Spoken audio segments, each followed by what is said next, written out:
கள்ளக்குறிச்சி மாவட்டம் தியாகதுர்கம் அருகே உள்ளது வரஞ்சரம் கிராமம்.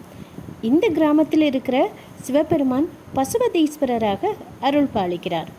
இந்த கோவிலுக்கு நிறைய தனிச்சிறப்புகள் உண்டுங்க. அதில் ஒரு சுவாரஸ்யமான பதிவு தான் இப்போ நம்ம பார்க்க போகிறோம். ஒரு சமயம் தேவலோகத்தில் முனிவர்கள் சபிக்கப்பட்டதால் பசுக்களுக்கு தீராத நோய் ஏற்பட்டதாம்.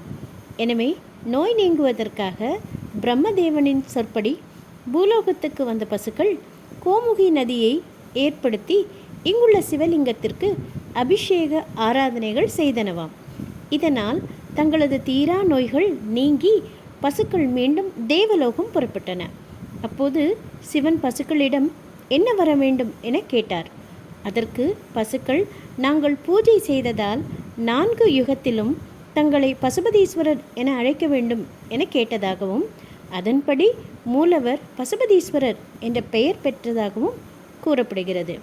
இத்தல மூலவர் பசுபதீஸ்வரரை வழிபடுபவர்களுக்கு வேண்டியது கிடைக்கும் என்பதும், நீண்ட நாட்களாக குழந்தை பாக்கியம் இல்லாதவர்களுக்கு குழந்தை பாக்கியம் கிடைக்கும் என்பதும், தடைப்பட்ட திருமணங்கள் நடைபெறும் என்பதும் பக்தர்களின் நம்பிக்கையாக உள்ளது.